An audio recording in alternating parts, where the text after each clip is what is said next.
백성이 입니다. 우리의 구원이 하나님의 은혜의 사건인 것처럼 이스라엘이 출애굽하게 된 것은 하나님의 전적인 은혜의 역사였습니다.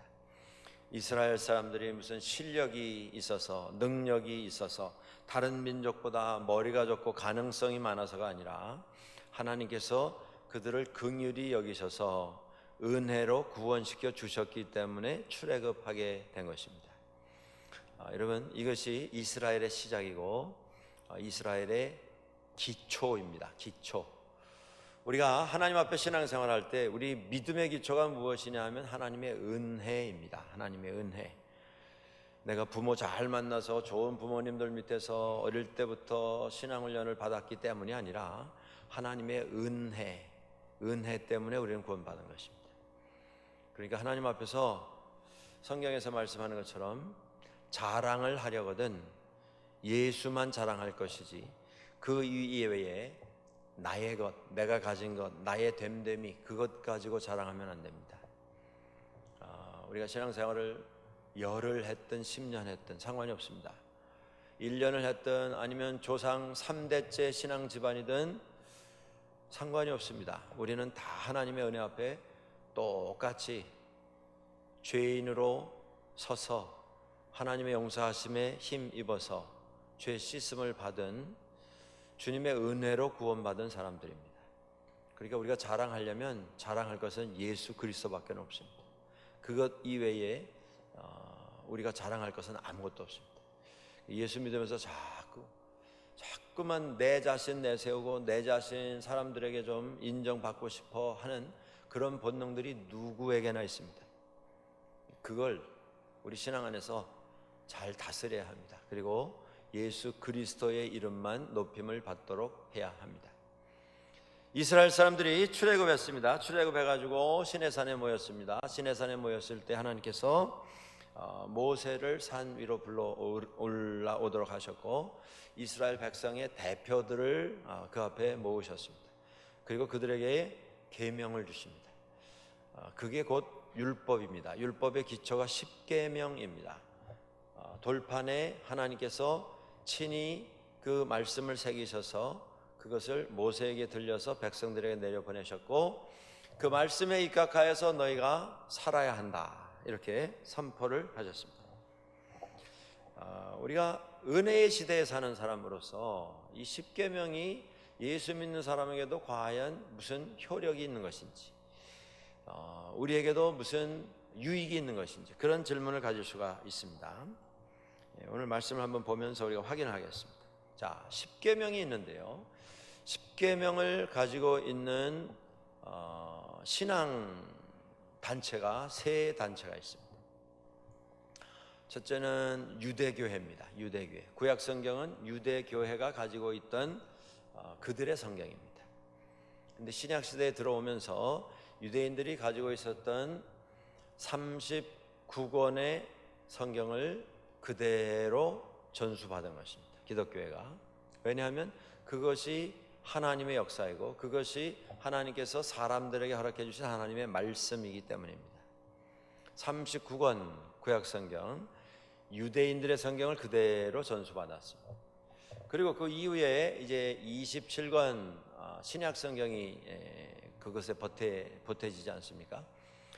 그런데 구약 사람들은 신약 성경은 믿질 않습니다. 읽지도 않습니다. 구약 성경만 그들의 성경으로 인정합니다. 그래서 유대인들에게 십계명이 가장 중요한 성경의 율법 말씀입니다.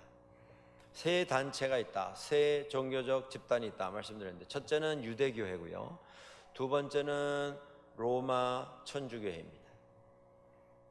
그 로마 천주교회라고 하는 것은 우리가 아는 대로 예수 그리스도의 교회, 기독교회가 생긴 이후로 1500년 동안 기독교회를 장악했던 그런 신앙적인 전통, 그것이 로마 천주교회입니다. 그리고 1507년에 종교개혁이 일어났습니다. 기독교회가 1500년을 지내오면서 여러 가지 문화적인 요소들이 교회 안에 들어왔습니다. 여러 가지 종교적인, 토속적인, 인간적인 이러한 이해, 주장들이 교회 안에 들어와서 자리를 잡게 되었습니다. 그 모습이 점점 심해지면서 나중에는 로마 천주교회의 본부라고 할 수 있는 바티칸에 이 세상에서 가장 큰 교회 건물을 짓기 위해서 모금을 하는데 그 건물이 성 베드로 성당입니다. 지금도 성 베드로 성당은 세계에서 가장 웅장하고 가장 크고 화려하게 장식이 되어 있는 건물로 남아 있습니다. 그런데 그 건물을 짓기 위해서 돈이 필요했습니다. 다 모았는데 모자랍니다.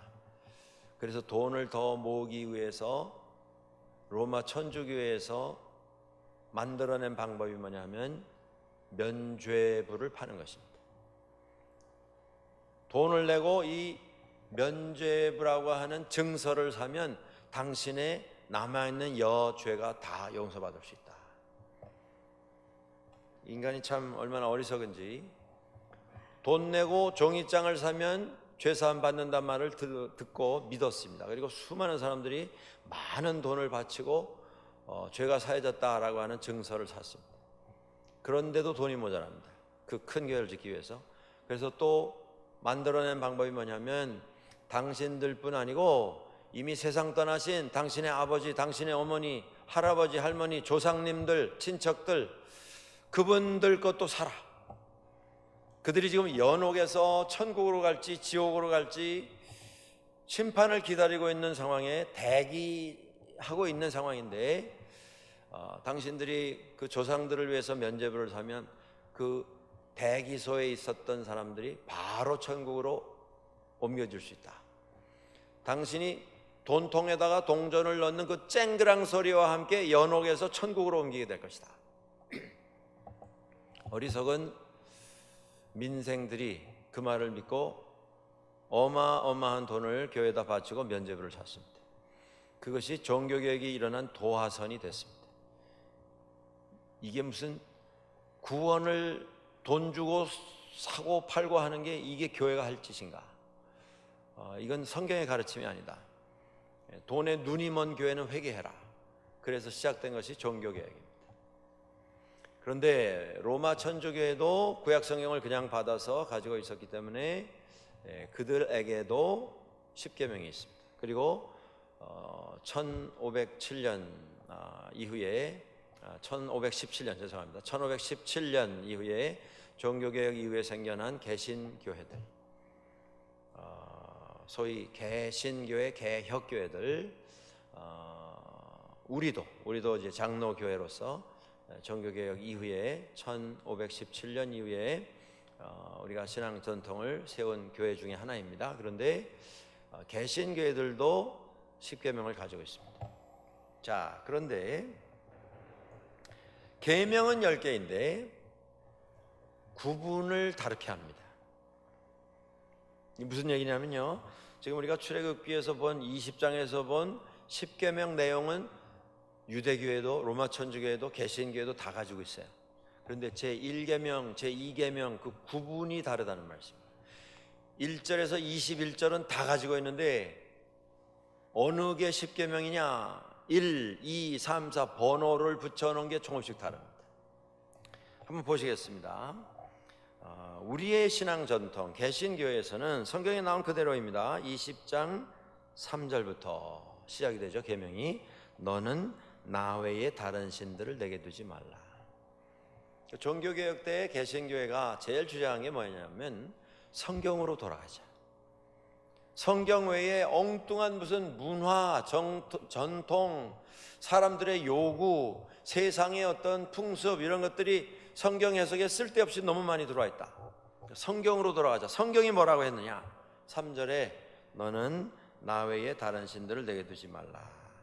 그 다음에 4절에 두 번째, 너를 위하여 새긴 우상을 만들지 말고 또 위로 하늘에 있는 것이나 아래로 땅에 있는 것이나 땅 아래 물속에 있는 것의 어떤 형상도 만들지 말고 거기다 절하지 말고 거기다가 예배하지 말고 나 하나님은 질투하는 하나님이다. 이렇게 선포를 하시죠. 이렇게 해서 쭉 내려가서 내 이웃의 아내나 재산이나 남종이나 여종이나 집이나 탐내지 말라. 그렇게 끝나지 않습니까? 자, 그런데 로마 캐톨릭 교회는요 3절부터 6절까지를 하나로 묶었습니다. 무슨 말이냐면 우리 개신교회가 가지고 있는 너는 나 외에 다른 신을 내게 두지 말라. 두 번째 계명은 너를 위하여 우상을 만들지 말라. 이렇게 나가죠. 그런데 나 외에 다른 신을 내게 두지 말라, 그 구절과 너를 위하여 우상을 만들지 말라를 합쳐놨습니다. 그리고 제1계명하고 너는 나 외에 다른 신들을 내게 두지 말라, 그렇게 지나갑니다. 그러니까 로마 천주교회가 가지고 있는 10계명에는요 리스트에는 너를 위하여 새긴 우상을 만들지 말라, 우상을 만들지 말라가 나오지 않습니다. 제2계명이 빠져 있어요. 그리고 그 다음에 있는 너는 내 하나님 여호와의 이름을 망령되이 부르지 말라, 7절에 있는 게 2계명이 되고, 그런데 10개는 돼야 될 거 아니겠어요? 10계명이니까. 그러니까 쭉 내려가다가 마지막 절 17절에 내 이웃의 집을 탐내지 말라, 그걸 2개로 쪼개놨습니다. 그래서 그 탐내지 말라고 하는 것을 내 이웃의 아내를 탐내지 말라, 그게 9계명이고요 10계명은 내 이웃의 재산을 탐내지 말라. 좀 다르죠? 여러분, 이런 일이 왜 생겼다고 생각하십니까? 왜 로마 천주교회는 성경에 나와 있는 우상을 만들지 말라, 이 계명이 빠져 있다고 생각이 되십니까? 로마 천주교회는 말씀드린 것처럼 1500년 동안 기독교회를 점유해서 아주 독점해서 이끌어왔던 이런 교회입니다. 그러면서 수없이 많은 전통, 뭐 어느 나라의 무슨 전통 될 수 있으면 다 받아들였어요. 왜 그렇게 했냐면 사람들의 환심을 사기 위해서. 그러다 보니까 성경에서 가르쳐라 말씀하시는 그 가르쳐야 할 부분들을 가르치지 못하고 좀 타협된 이런 부분들을 가르치는 그런 잘못된 모습도 많이 있었고, 결정적으로 구원을 돈 받고 증서 팔아서 확증할 수 있다라고 하는 성경 말씀이 아닌 예수 그리스도의 십자가의 공로로 구원받는 게 아니라 그건 교회가 아니죠. 그렇게 되면 그건 복음이 아닙니다. 하나님을 욕되게 하는 행위를 교회가 저지르게 되는 것입니다. 그런데 그 1500년 동안 많은 전통, 문화 이런 걸 받아들이다 보니까 교회 안에 수도 없이 많은 조각품들, 그림들 이런 것이 생겨나게 됐고, 수도 없이 많은 소위 성자, 성인 이러한 사람들이 교회 안에 자리 잡게 됐습니다. 로마 천주교에 들어가 보시면 여러분들 벽에 그냥 이렇게 깨끗한 벽이 하나도 없습니다. 다 무슨 조각을 걸어놓고 뭘 새겨놓고 뭐를 칠해놓고 그려놓고 다 이렇게 했죠. 거기 보면 다 이름이 있어요. 성 뭐 안나, 성 마리아, 성 뭐 스테반 해가지고 다 성인의 이름이 붙어 있습니다. 오랜 세월 동안 교회 안에 들어오게 된 그 조각품들, 그림들 이것에 대한 부담이 계속 가중이 된 것입니다. 교회 안에 자꾸 이런 것들이 들어오니까. 그런데 그런 걸 다 걸어놓고는 너를 위하여 우상을 만들지 말라, 이걸 가르치려니까 부담스러웠던 거죠. 그래서 3절부터 6절까지 그냥 하나로 묶어버린 것입니다. 교회가 자신이 가지고 있는 전통과 타협하기 시작하면 이런 일들이 어디서나 일어날 수가 있습니다.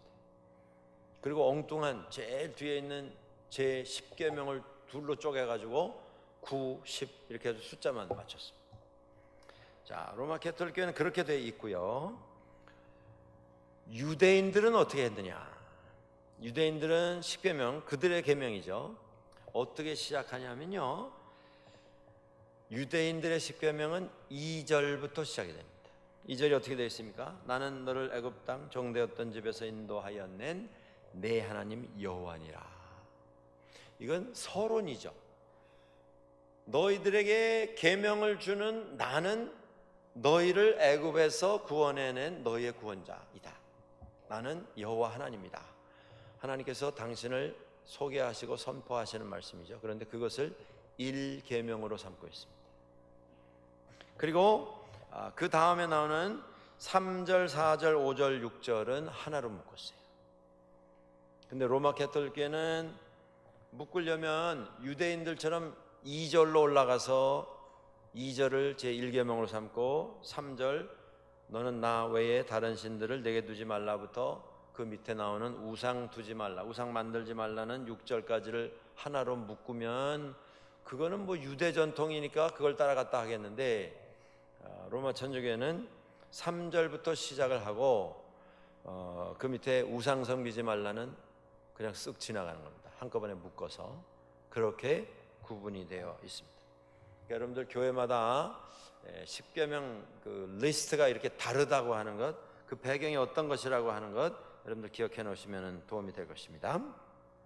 자, 그 다음에 10계명의 특징이라고 할 수 있는 것이 4가지가 있습니다. 10계명의 특징 4가지. 첫 번째, 10계명은 하나하나가 명령의 말씀, 선포의 말씀으로 주어지고 있습니다. 너는 나 외에 다른 신들을 내게 두지 말라. 우상을 만들지 말라.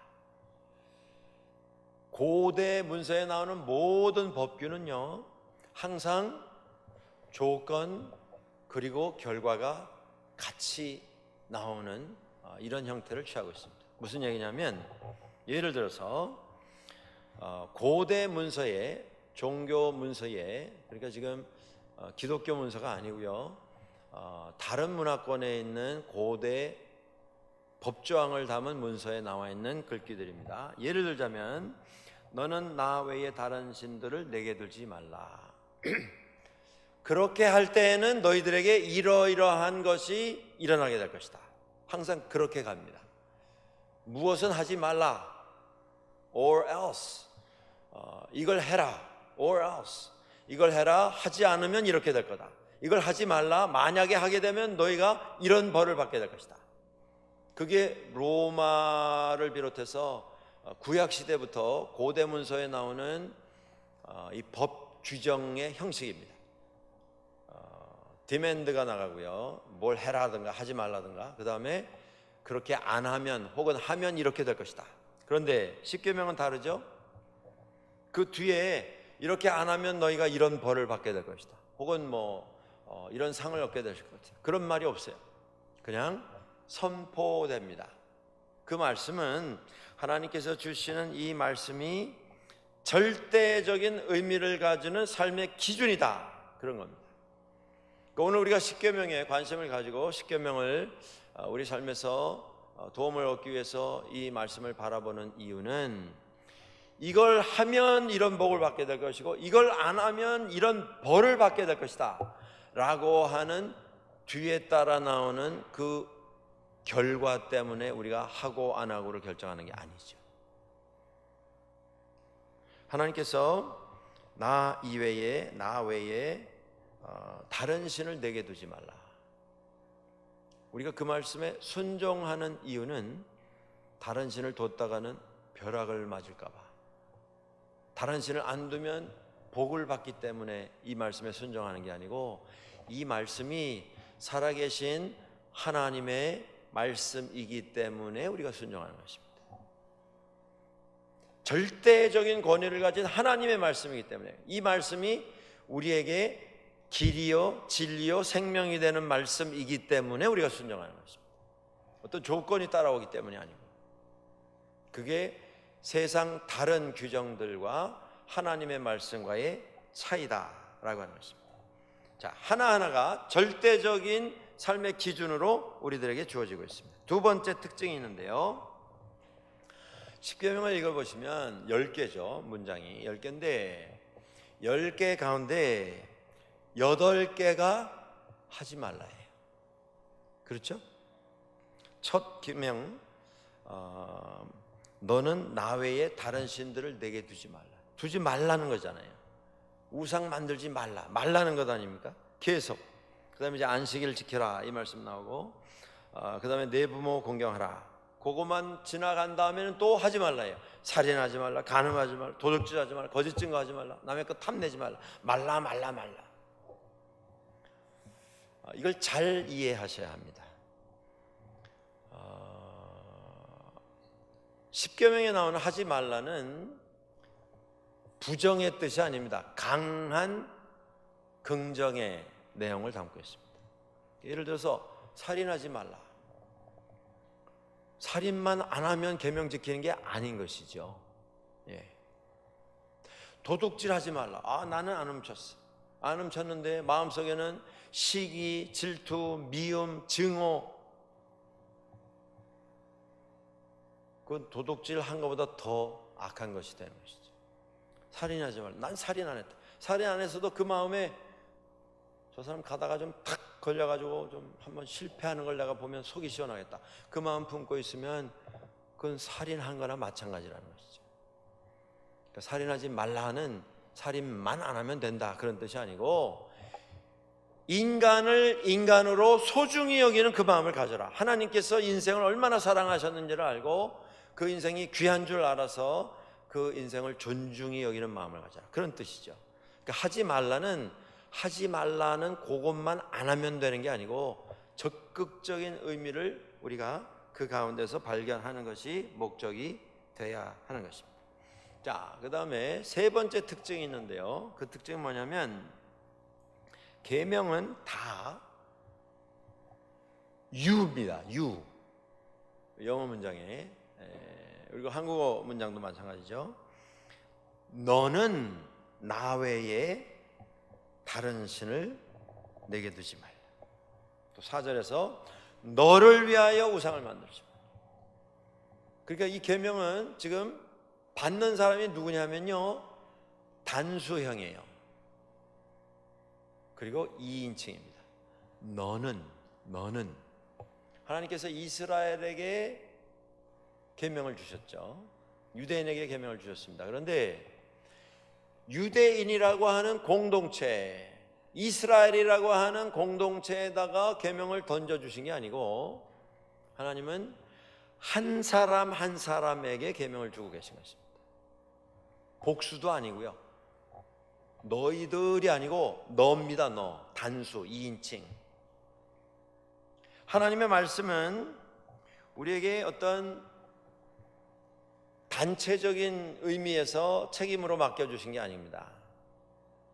한 사람 한 사람이 기억하고 삶의 기준으로 삼아야 할 이런 말씀을 우리에게 주셨습니다. 그리고 이 말씀을 통해서 우리가 깨달아야 할 게 뭐냐면요, 십계명이 한 사람 한 사람에게 주셨다라고 하는 것은 우리 한 사람 한 사람이 다 이 세상 살아가는 데 있어서 다른 사람에 대해서 책임을 지는 존재로 살아가야 된다, 그런 뜻입니다. 저 사람 어떻게 살든 나하고 무슨 상관인가, 저 사람이 어떻게 되든 나는 상관없다, 그게 아니고 하나님께서 한 사람 한 사람에게 당부하고 계신 겁니다. 너는 너를 책임져라. 너는 너를 책임져라요. 서로. 그게 세 번째 특징입니다. 단수 2인칭에게 주신 나라고 하는 한 인격에게 하나님께서 허락해 주신 삶의 기준입니다. 자, 네 번째 특징이 있습니다. 십계명의 네 번째 특징은 모든 계명은 관계적인 것이라고 하는 것입니다. 그런 말씀들 여러분 많이 들어보셨을 거예요. 십계명 가운데 1, 2, 3, 4는 안식일을 기억하여 거룩하게 지키라까지, 네 번째 계명까지는 인간이 하나님과 어떻게 관계를 맺는 것이 옳은 인생을 사는 길이겠는가에 관한 것입니다. 그리고 6계명부터 여러분들 우리가 잘 아는 네 부모를 공경하라, 이게 6계명이죠.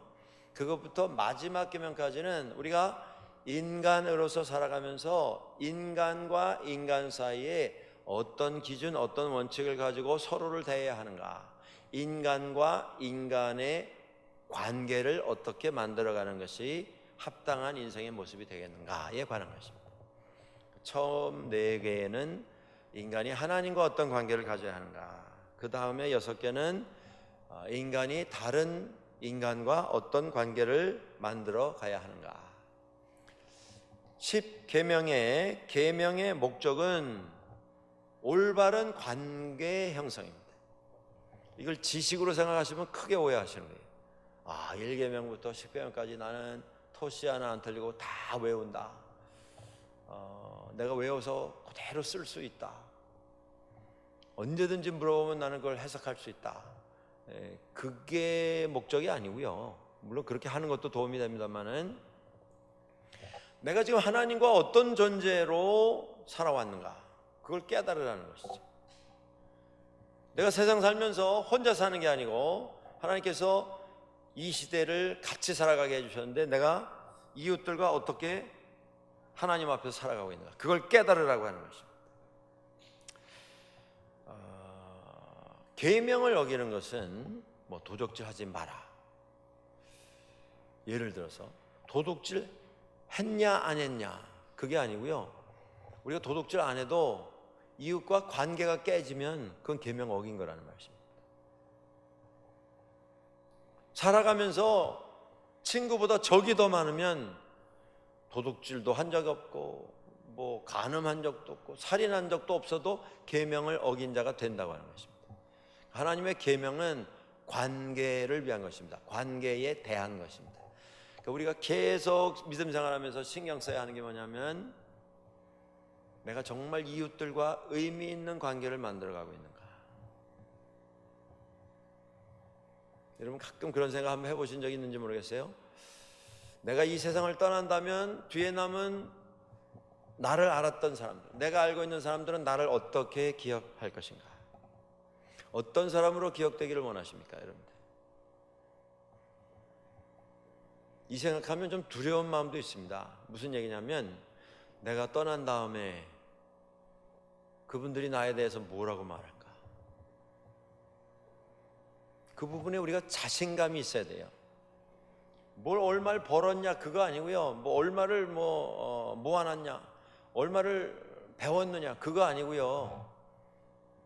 정말 사람으로서, 인간으로서, 인격으로서 사람들은 나를 어떻게 기억할까? 그게 중요한 겁니다. 그러니까 관계를 포기하고 지켜야 할 거는 이 세상에 없어요. 관계를 포기하고라도 내가 소유해야만 하는 그렇게 소중한 것은 세상에 없습니다.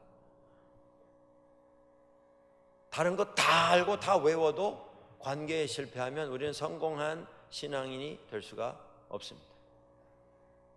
그만큼 이게 중요한 겁니다. 좋은 이웃이 되어야 합니다. 우리가 서로에게 정말 필요로 하는 그런 이웃이 되어야 합니다. 은혜를 줄 수 있는, 삶의 기쁨을 회복시켜 줄 수 있는, 감사를 채워줄 수 있는 그런 이웃들이 되어야 합니다. 서로에게 그런 사람 기다리지만 마시고 그런 사람이 돼야 합니다. 내가. 자, 우리 본문에 있는 내용을 한번 좀 다시 정리를 하겠습니다. 제1계명 3절에 너는 나 외에 다른 신들을 내게 두지 말라. 하나님만이 너의 유일하신 하나님인 것을 알라, 그 말씀입니다. 하나님 외에 달리 예배를 드려야 할 존재는 이 세상에 없다. 유일하신 한 분, 주님이 하나님이시다. 두 번째, 우상을 만들지 말라. 여러분들 거기 뭐 자세하게 설명이 되어 있죠. 4절부터 6절. 새긴 우상, 그린 우상, 하늘 위에 있는 것, 땅 위에 있는 것, 땅 속에, 땅 아래 물 속에 있는 것, 그 어떤 것도 만들지 말라. 사람은요, 보이지 아니하는 하나님보다 뭘 새겨놓고 깎아놓고 그려놓고 그리고 방 한가운데다 모셔놓으면 그게 더 믿음직해 보이는 그런 경향들을 가지고 있습니다. 그건 하나님 제일 싫어하시는 것이에요. 믿음 생활하면서 뭐 어디서 얻은 뭐 이상한 거 붙여놓으시고 그게 복을 가져다 준다, 그러면 그냥 그거 믿으세요. 하나님은 그렇게 이것도 하고 저것도 해보면서 그 중에 하나로 하나님 예배하는 걸 원치 않으십니다. 믿으시려면 하나님만 믿으세요. 그게 하나님 원하시는 믿음의 모습입니다. 다른 건 과감히 내려놓으셔야 돼요. 그게 어떤 것이든. 하나님이 어떤 분이신가? 질투하시는 하나님이시라 말씀하십니다. 하나님이 어떤 분이신가를 알고 그 하나님의 성품, 그걸 존중히 여기는 신앙생활을 해라. 그를 시험하지 말라, 그런 뜻입니다. 우상 숭배하지 말라는 것은. 그 다음에 하나님의 이름을 잘못 사용하지 말라. 7절이죠. 내 하나님의 이름을 망령되이 부르지 말라. 하나님 이름을 더럽히는 행위, 더럽히는 말, 믿는 사람들이 이런 부분에 실수를 너무 많이 합니다. 우리가 인간인지라 우리도 감정이 있죠. 저도 마찬가지고.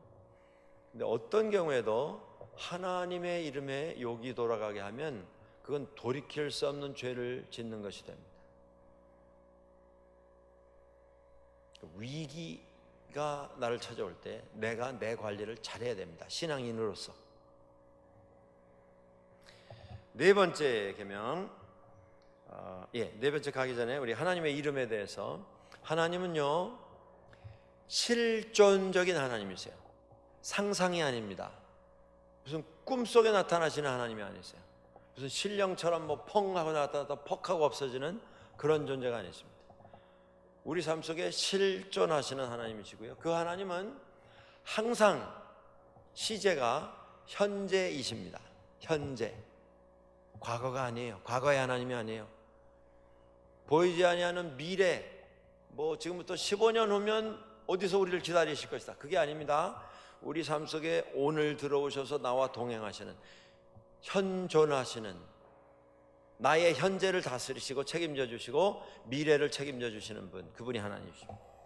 네 번째, 안식일을 기억하여 거룩하게 지키라. 엿새 동안은 열심히 일하고 일곱 번째 날은 쉬어라. 내가 쉬었다, 쉬어라. 그런데 일곱째 날 쉬는 이유가 뭐예요? 늦잠 자기 위함입니까? 못 먹은 거 다 먹고 못했던 거 다 하기 위함입니까? 일곱째 날 쉬라 하시는 이유는 예배하기 위함입니다. 예배하기 위함입니다. 그러니까 예배 시간을 준비해서 하나님 앞에 예배하는 일 최우선으로 해야 된다, 그 말씀이에요. 다른 거 다 해도 우리 삶 속에 예배에 대한 감격이 없으면, 감동이 없으면 우리 신앙은 병든 신앙이 되어버리고 맙니다. 여러분들 이거 잘 점검하세요. 누가 잔소리 안 하셔도 정말 예배 시간에 내가 교회 나올 때에 예배에 대한 사모함이 있는지, 오늘 예배에서 나에게 하나님께서 주실 은혜에 대한 기다림이 있는지, 이거 없이 그냥 오기는 왔는데 발을 질질 끌고 말이죠, 싫은데 끌려오고 싫은데 밀려서 오고, 이건 병든 신앙입니다. 그것부터 회복받으셔야 돼요. 그 다음에 내 부모를 공경하라. 다섯 번째, 여섯 번째, 살인하지 말라. 이건 살인만 안 하면 된다, 그런 말씀 절대 아니라고 말씀드렸습니다. 하나님께서 지으신 인간의 생명의 존엄성, 한 생명이 얼마나 소중하다는 것을 깨닫고 하나님께서 인간을 대하시는 그 정성을 가지고 사람을 대해야 한다, 그 말씀입니다. 많이 가진 사람들 이런 부분에 실수를 너무 많이 합니다. 뭐 자기하고 비슷하지 않으면 아예 인간 취급을 안 하려고 하는 그런 우스꽝스러운 모습들을 자주 보게 됩니다. 교회에서도 그런 모습이 없지 않습니다, 여러분들. 한국 교회에 조심해야 돼요. 우리는 조심해야 됩니다. 일곱 번째, 간음하지 말라. 이 이야기는 하나님께서 맺어주신 결혼이 얼마나 거룩한 연합인가 하는 것을 깨닫고 살아라. 그리고 다른 이성에 대해서 존중히 여겨라. 존중히 여겨라. 놀잇감으로 삼지 말라는 것입니다. 희롱의 대상으로 삼으면 안 되는 것입니다. 하나님 뜻이 아니에요. 존중히 여겨라, 인격으로. 그 다음에 도둑질하지 말라. 뭐 너무 잘 아는 말씀이죠. 훔치지만 않았다고 도둑질 안 하는 게 아니죠. 어떻게 해야 하는 것입니까? 다른 이들의 재산 그것도 귀한 줄 알아라. 내 재산 이상으로 귀히 여겨 주어라. 그 말씀입니다. 9번째, 내 이웃에 대해서 거짓 증거하지 말라. 이 말씀은 나는 거짓말 안 했다. 했다 안 했다가 문제가 아니죠. 어떻게 하느냐가 문제입니다. 그건 뭐냐면 거짓은 악한 것입니다, 여러분들. 거짓은 모습이라도 우리가 가지면 안 됩니다. 진실이 아름다운 것입니다. 진실이 소중한 것이에요. 진실을 소중히 여기는 것, 그것이 거짓말하지 말라는 계명의 뜻입니다. 그리고 내가 진실이 아닌 말을 해서 어떤 이웃의 평판에 흠집을 낸다면 그건 하나님 앞에서 죄 짓는 것입니다. 확실하지 않은 말해서 별로 덕이 되지 않을 말, 이런 말을 무책임하게 해서 어떤 분의 마음의 상처가 되고 어떤 분의 인격의 손상이 간다면 그게 거짓말하는 죄를 짓는 것입니다. 진실을 소중히 여겨야 하고요, 다른 분들의 인격 그것도 소중히 여길 수 있어야 합니다. 그 다음에 10번째 계명, 탐하지 말라. 집이나 아내나 남종이나 여종이나 그 집의 소나 낙이나 그 이웃의 소유 무엇이라도 탐내지 말라. 십계명에 있어서 기본 정신은 뭐냐면요, 하나님의 거룩함을 가지고 세상을 살으라는 것입니다. 하나님의 거룩함을 가지고 하나님을 예배하고 신령과 진정으로, 형식을 따라 드리는 예배가 아니고, 그 다음에 거룩함을 가지고 이웃에게 인격으로 대하라는 것입니다. 우리가 마음에 품은 의도가 행동 이상으로 중요하다, 이걸 깨닫고 살아라는 것입니다. 뭘 했느냐 안 했느냐가 아니고 우리 마음속에 정말 하나님 앞에서 하나님의 거룩하심을 닮은 그 생각을 가지고 이웃을 대하고 있는가, 그걸 확인하라고 하는 것입니다. 그것이 십계명의 의미입니다. 이 말씀은 우리의 길잡이와 같은 역할을 합니다.